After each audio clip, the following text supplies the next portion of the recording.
말씀드릴 주제는 예수는 부처님 제자였느냐라는 이야기입니다. 예수와 관련된 끊임없이 나오는 떡밥 두 가지 전통적으로 계속 있어왔던 떡밥들입니다. 그 하나는 예수가 인도에 갔다더라. 티베트에 예수에 대한 기록이 있다더라. 이런 쓸데없는 떡밥 한 가지. 또 한 가지는 예수가 죽은 게 아니고 살아나서 마리아랑 잘 붙어서 잘 살고 그 혈통이 남았다더라. 그게 프랑스 왕가. 그게 이제 나중에 다빈치 코드 이런 영화, 성배 어쩌고저쩌고 하는 이런 것들 들어보셨잖아요. 다빈치 코드 안 보셨어요?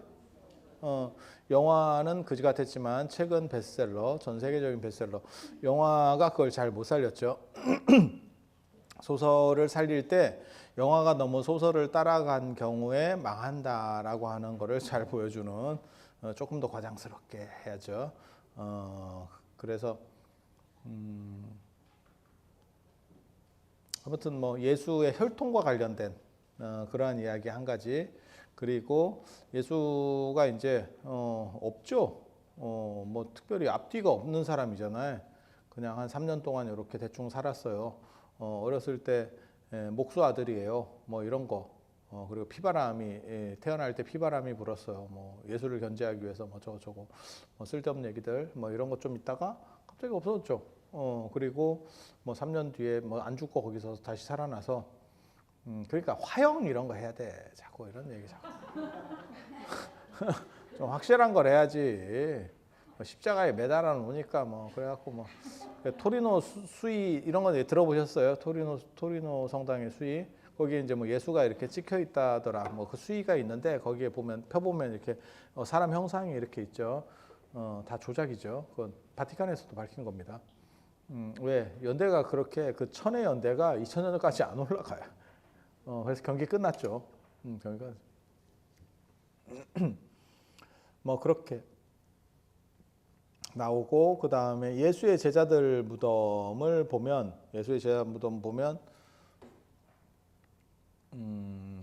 야곱 무덤이 산티아고 길입니다.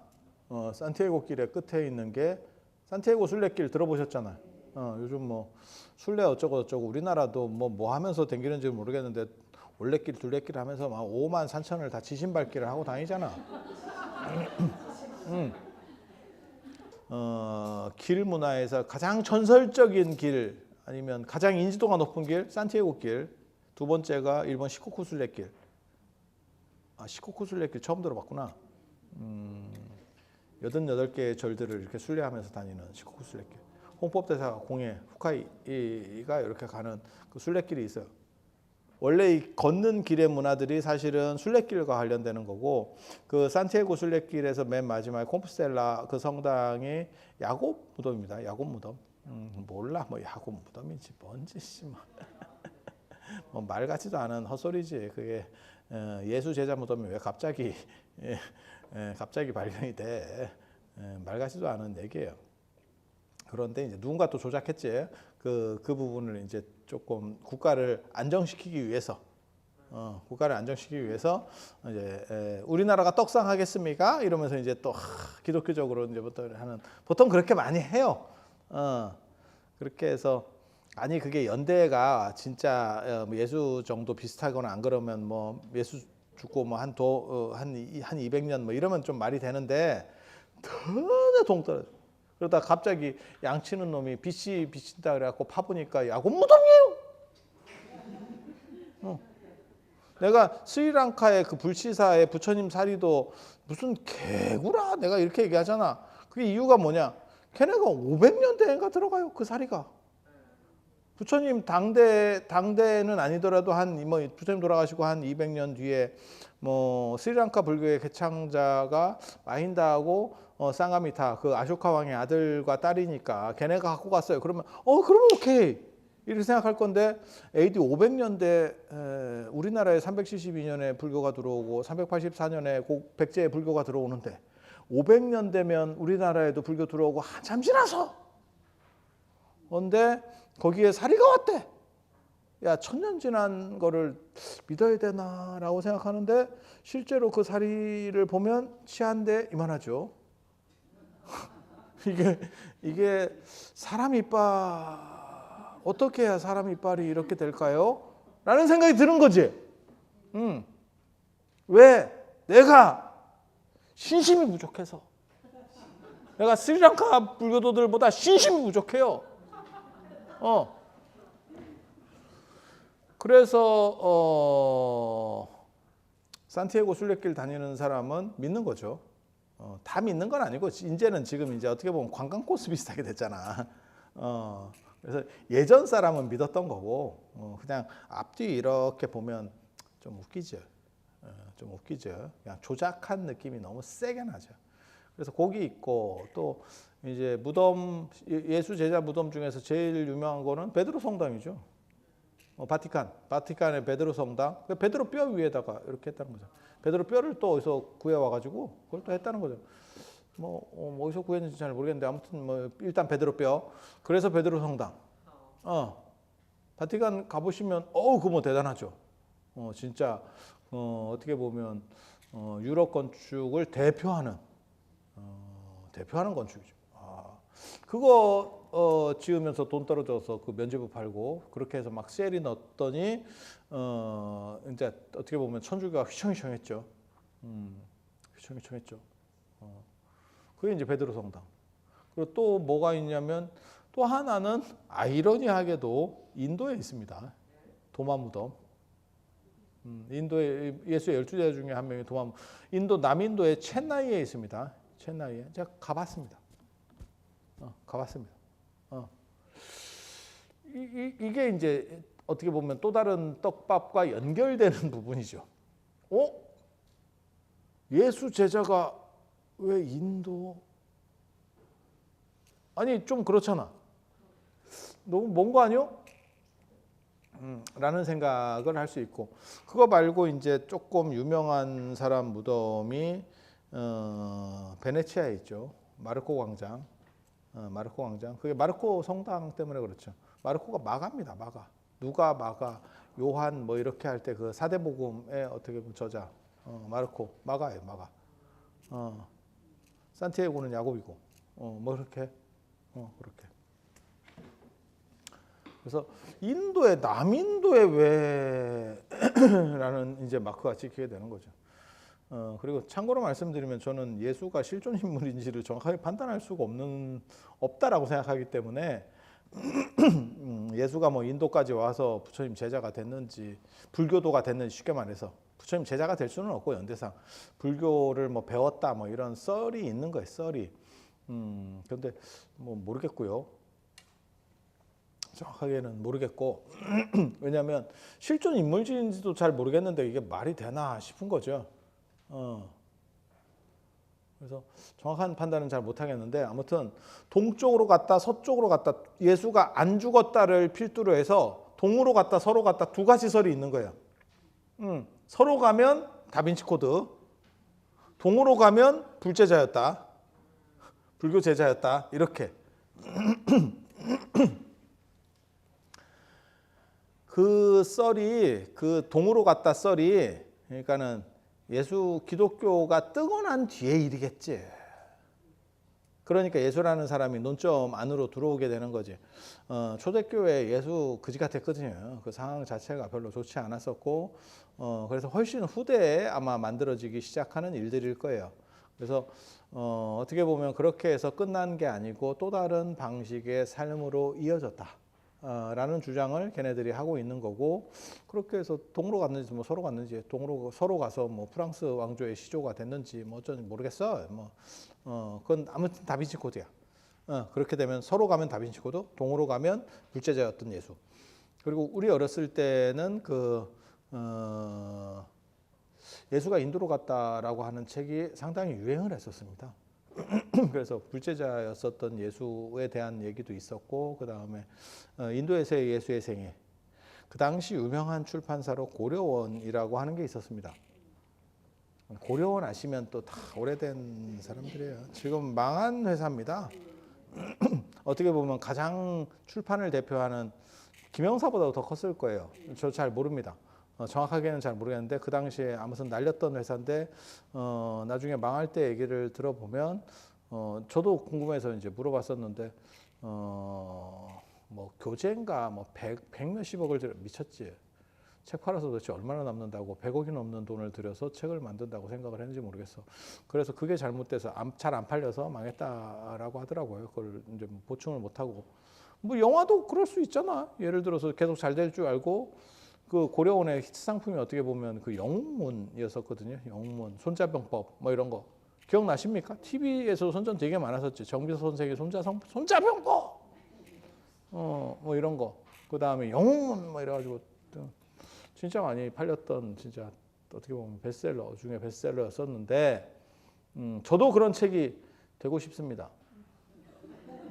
내 책은 안 되고 내 책은 언제 TV에 광고 한번 나올라나. 왜 한숨을 쉬고 그래? 될 수도 있는 거 아니야? 왜 한숨을 쉬고 그래? 그렇게 해서 제가 또 어렸을 때 중고등학교 때 그런 또 쌉소리 또 굉장히 많이 읽을 때 쫙 또 봤었잖아. 그때 한참 유행하던 게 뭐가 있었냐면 그런 책이 잘 팔리는 게 아니고 기독교에서 그걸 묻으려고 책을 사서 다 어디 소각하고 있다더라. 그런 썰까지 막 서울에 돌고 있었어. 이게 서울에 말 같지도 않은 소리 다 그냥 정확하게 얘기하면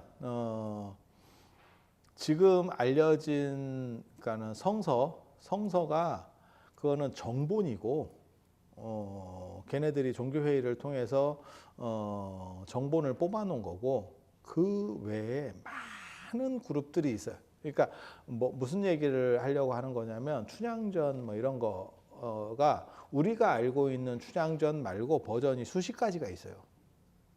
그래서 제가 그런 얘기 하잖아. 춘향이 이몽룡이 끝까지 안 돌아왔다도 버전도 있고 춘향이 생각보다 거지같이 생겼다. 그래서 짝사랑하던 거였다. 실제로는 그런 버전도 있어. 근데 저는 그런 여러 가지 버전들 얘기를 들을 때 가장 설득력이 있었던 거는 안 돌아왔다. 좀 잔인하긴 한데 그게 오히려 설득력이 있지 않았나. 현실적으로는 과거급제를 한 사람이 기생따라고 살면 과거급제 해도 아무 소용 없습니다. 끝입니다. 인생 끝입니다. 그게 쉽지가 않아. 그게 쉽지가 않아. 현실적으로 그 당시 현실로 봤을 때. 지금이야 뭐 그런 게 없는 시절이니까 그런데 그래서 여러 가지 썰들이 있어. 여러 가지 썰들이 있어. 그 수십 종류가 되는데 그런 것들을 정본을 만들어내는 거죠. 그리고 그건 이제 판소리와 관련해서 이제 신재효라고 하는 사람이 정리를 하는 거잖아. 들어봤잖아 다. 그 교과서에 나오잖아. 그죠? 그 신재효가 얼마 안 된 사람이거든요. 그렇게 오래된 사람이 아니에요. 그러니까 이게 정리가 잘 안 되고 계속 여러 가지 버전들이 막 동네마다 중구난방으로 지팔 지흔들면서 존재하고 있었다더라. 가능한 얘기. 성서도 마찬가지죠. 국교화되고 어느 정도 이게 안정이 되기 전에 다 지팔 지흔드는 얘기를 하고 있었고 그다음에 예수를 믿는 사람들이 다 이제 날조하기 시작하는 거죠. 그리고 그 중에 일부는 쉽게 말해서 서쪽으로 간 사람들도 있을 거고 동쪽으로 간 사람도 있을 거고 별 것들이 다 있어요. 그러니까 우리가 아는 것처럼 윤회론이 언제 빠지냐면 기독교에도 윤회론이 있었어요. 그 니케아 공유회 때 빠진 거예요. 니케아 공유회 때. 니케아 공유회 때 신비주의적인 부분들이 상당히 빠져나갈 때 그때 윤회론이 빠져나가거든요. 그러니까 여러 가지 썰들이 있는 거를 정리하는 거예요. 가방끈들이. 야 이렇게 하면 우리 좀 쉽지가 않을 것 같다. 이건 이렇게 하자. 그리고 거기에는 합리적 판단도 있고 그 다음에 종교적 판단도 있고 그 다음에 세력적 판단도 있어요. 그러니까 저거를 전제하는 놈들이 우리 경쟁 상대야. 그러면 그걸 이단으로 규정해서 걔네 집단 자체를 조져버려요. 이해가 됩니까? 정치권도 뭐 그런 거 있잖아. 국가를 위해서 다 여당이든 야당이든 일하시는 분이지만 때로는 어떤 거를 조지기 위해서 뭘 하는 것 같다라는 느낌이 이렇게 싹 들 때가 있죠. 저거는 좀 심한 것 같은데 저렇게까지 해야 되나? 싶을 때도 있죠. 그건 뭐 사람마다 좀씩 다른 거니까 같은 동종업계끼리 꼭 저렇게까지 해야 되나요? 또 있는 거예요. 그래서 그런데 동종업계니까 그런 겁니다. 왜 당파 싸움에서 꼭 그 사람들을 죽이려고 했을까를 생각해봐요. 동종업계이기 때문에 걔네가 살아있으면 다시 불씨를 가지고 우리를 죽일 수 있기 때문에. 그래서 생각보다 동종업계끼리 이 조지는 게 훨씬 강력해요.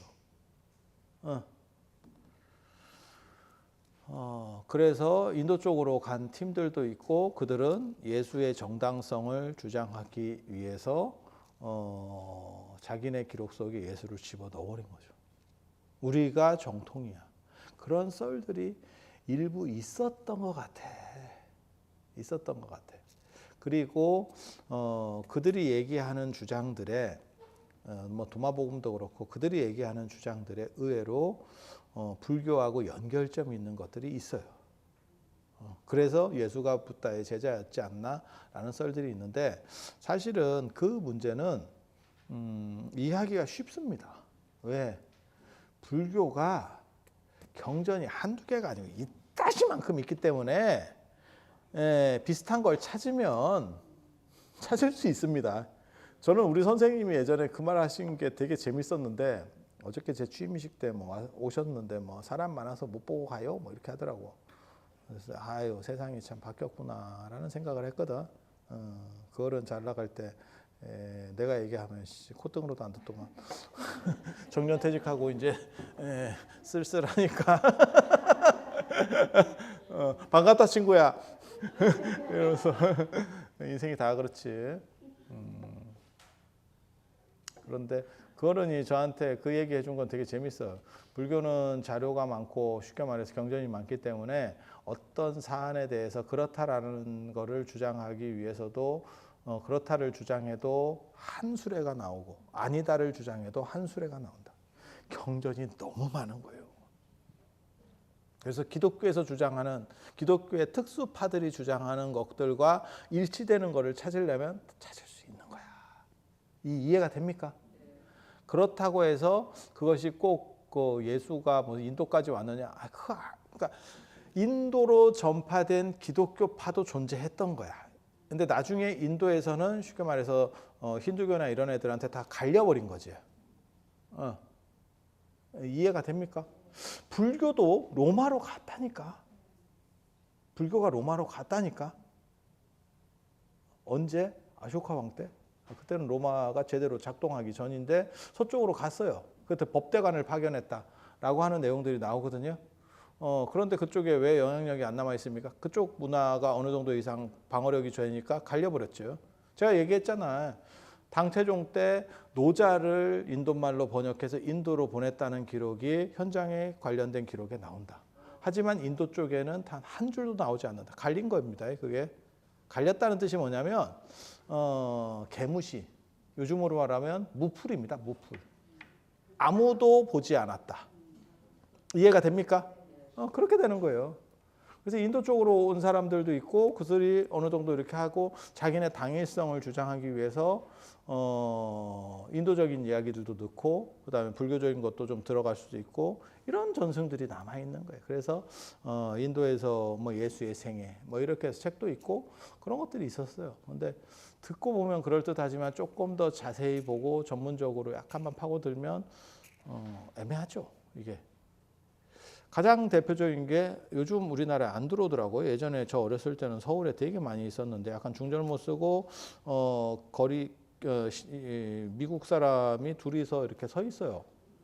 그게 몰몬교입니다. 몰몬교. 몰몬교. 그래서 제가 걔네한테 책도 얻어가지고 읽어보고 이랬었어요. 고등학교 때, 중학교 때인가 고등학교 또 그런. 아무튼 미친 짓은 다 하던 폭풍 같던 시절이 있어서 오만 미친 짓은 다 나에게 와라.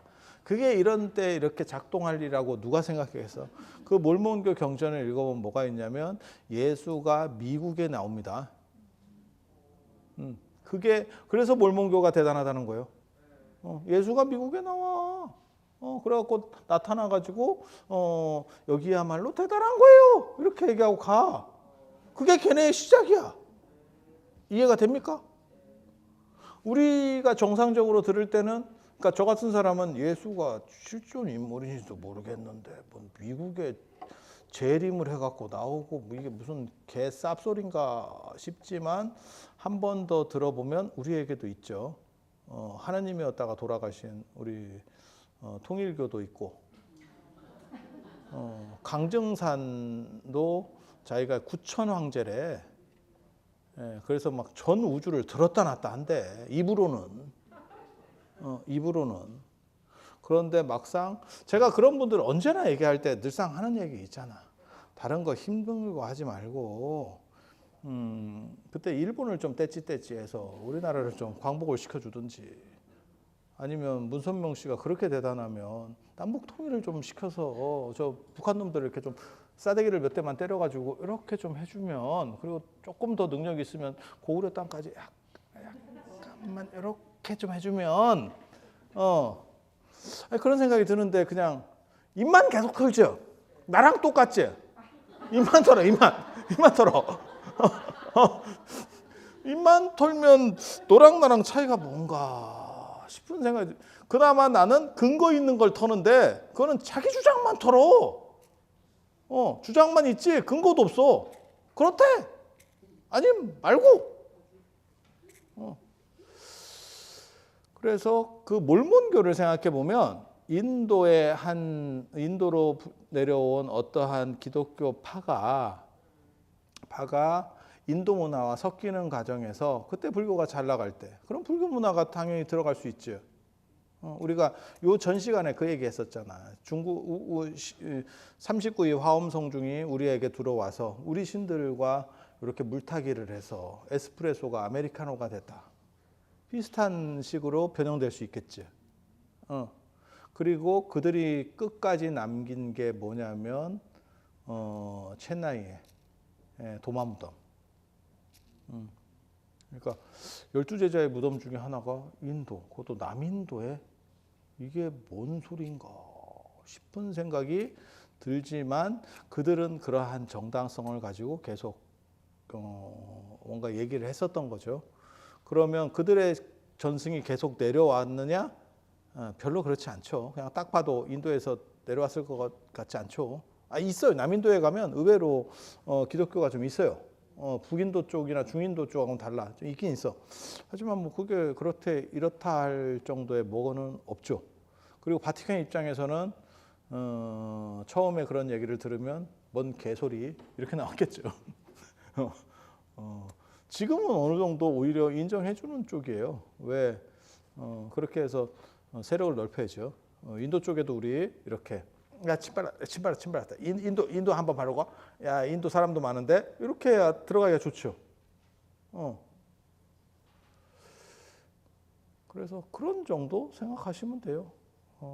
참고로 말씀드리면 우리나라에도 예수가 왔다 갔다는 소리 있어요. 남해 쪽으로 왔대. 이게 또 뭔가 싶은데 이게 뭔 이런 헛소리들은 진짜 많아요. 그리고 뜬 사람한테부터. 그리고 이런 비슷한 유형이 불교에 있습니다. 예수와 비슷한 유형이 불교에 있습니다. 달마입니다. 달마도 실존 인물인지 누구를 가리키는 정확하지 않아요. 그런데 혈맹론 뭐 이래갖고 달마에 대한 달마가 저술했다라고 하는 책도 있고, 그 다음에 무슨 뭐 양자강을 건널 때 달마가 장강을 건널 때 무슨 뭐 가랑잎을 타고 건넜다는 둥 뭐 별놈의 얘기들이 막 중구난방으로 많죠. 그런데 되게 웃기는 거는 남인도 출신이라고 이렇게 나오고 그게 향지국이라고 나오는데 실제로 문헌들을 다 찾아보면 향지국이라는 게 생각보다는 적고 아버지가 이름이 향지였다 이렇게 나오는 경우가 더 많고, 요즘은 뭐 그런 거 할 일 없으니까 제가 옛날에 그런 거 찾았어요. 왜? 그럼 뭐 하는데? 밥 먹고 뭐 하는데? 그리고 갈 때는 또 육로로 가잖아. 남인도면 해상 실크로드가 바다로 가야 돼요. 근데 왜 죽고 나서는 신발 한 짝 남기고 또 북쪽으로 가? 그래서 달마가 실존 인물이라면 달마와 관련된 유일한 기록은 딱 한 줄입니다. 양현지의 낙양가람기에 나오는 영영사 탑을 보고 대단해요! 라고 했다고 말했다는 그 한 가지. 없습니다. 그게 가장 오래된 달마에 대한 기록입니다. 그리고 나머지는 다 뒤에 갖다 붙이는 기록들인데 그래서 저 일본의 구택대학 그 대학에서 나오는 해능평전 이런 데 보면 해능에 대한 해능 연구에 보면 달마가 만약에 실존 인물이라면 아프가니스탄 사람일 확률이 높은 거 아니냐라는 견해도 있습니다. 그러니까 뜨게 되니까 여러 가지 얘기들이 막 붙는 거예요. 그리고 그게 가능한 거는 불투명한 인물에게 그렇게 붙는 경우가 많아요. 그러니까 저같이 노출도 많고 계속 이렇게 떠드는 사람한테는 신비주의가 잘 안 붙어.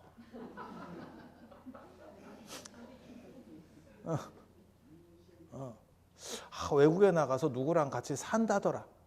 나갈 시간이 있냐? 나갈 시간이 있냐 내가? 은둔하고 있어야 뭐 시간이 있지. 물론 뭐 일론 머스크처럼 그렇게 바쁘신데도 자식이 10명이나 되시고 이런 능력자도 있는데 하여간 그분은 재밌어. 참 왕성하십니다. 나랑 동갑인데 왕성하십니다. 어떻게 그걸 다 하지? 싶죠. 근데 저한테도 사람들이 어떻게 그걸 다 하지?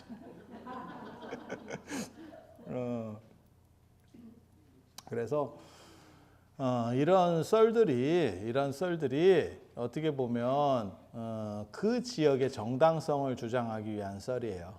그리고 그런 것들이 일부가 조명되는 거예요. 그리고 그게 우리나라에 존재하는 걸 얘기를 들면 우리나라가 인도가 서천축이면 우리나라는 동천축이다. 그래서 동축사가 우리나라에 진짜 있습니다. 그 삼국유사에 나오죠. 동축사, 동천축이야 우리가. 그리고 우리는 석가모니 부처님 이전에 가섭 부처님이 여기서 설법하시고 사셨던데요. 그래서 전불시대 칠척아람지가 있는 거야. 이렇게 주장하는 이유는 무엇이냐? 신라 불교의 정통성을 주장하기 위해서. 그런 걸 어떻게 우리가 받아들여요? 지금은 지 주장이지. 그걸 통해서 자부심을 주고 국민들을 단합시키고 하려고 했었던 건 이해는 되지만 그것이 사실입니까? 라고 말하면 글쎄요 라고 말할 수 있는 거죠. 인도와 관련된 예수 부분들도 그런 정도에서 보시면 돼요. 그리고 저 성배 어쩌고 하는 저 다빈치 코드 같은 경우도 딱 그런 정도로 보시면 돼요. 그리고 아울러서 예수는 실존 인물인가? 그리고 예수라는 게 우리식으로 말하면 그냥 그 당시 아주 흔한 이름이에요. 그래서 누구랑 결합되기도 좋고 숨기도 좋은 이름들이야. 돈 띠먹고 도망가면 참 안 걸릴 것 같은 얼굴.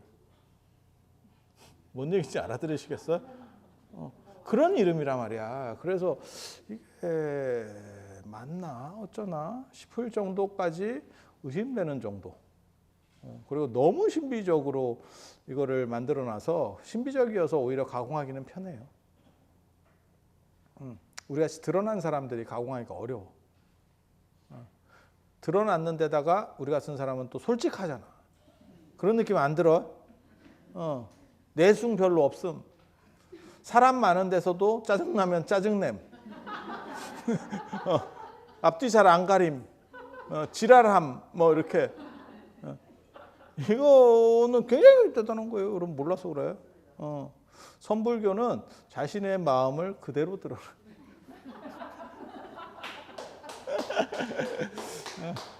자, 오늘 예수는 불교도였던가에 대한 이야기 이런 정도로 정리해드리고 다음 시간에 주제가 뭐죠? 아니요. 오늘 얘기해 줬어. 얘기해 줬는데 제가 다다음 시간에 백중 이야기를 한다고 그랬고 우리 법사님이 말씀을 해주셨어.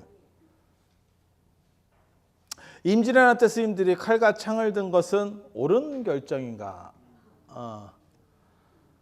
라고 하는, 쉽게 말해서 종교적인 가치를 우선할 것이냐, 국가의 보호라는 가치를 우선할 것이냐. 지금도 있을 수 있는 주제예요. 여호와 증인은 국방의 의무를 안 하고 깜방을 가는데 그것이 정당하냐? 아니, 지금도 있는 얘기예요. 양심적 병역 거부자, 나는 살생 이런 거 자체가 싫어. 그렇게 주장했을 때 걔를 군대에서 빼줘야 되느냐? 그렇게 해서 빼주려고 그랬더니 게임은 맨날 쳐 죽이는 그런 게임을 하고 있었다더라. 아니 진짜 이거 언론에 나온 얘기예요. 그렇게 맨날 네가 사람 쳐 죽이는 게임만 직사게 하던 놈이 갑자기 군대 오라니까 저는 살생이 싫어요. 그러면 이 쳐 죽인 건 뭐였냐? 이랬더니 그건 살생이 아니잖아요. 그거는 그림이에요. 맞지? 그래서 뭐 그런 게 있죠. 그리고 여호와 증인이 그거 이제 병역 기피자로 걸릴 때도 걔가 얼마를 믿었는지를 조사합니다. 몇 년 댕겼냐? 왜 병무청 가기 한 달 전에 여호와 증인 갑자기 아니야, 다 있는 얘기야. 지금 제가 웃기는 것처럼 그냥 약간 희화해서 얘기할 뿐이지 실제로 논점들이 다 있는 얘기예요. 그래서 임진왜란 때 국가가 위험할 때 나서야 되느냐 아니냐에 대한 이야기, 정당성은 도대체 무엇일까? 이런 건 답이 있는 문제는 아니에요. 열린 결말의 이야기들입니다. 그래서 그런 것들에 대해서 한번 정리해 드릴 수 있도록 그렇게 하겠습니다. 자, 들어주셔서 감사합니다.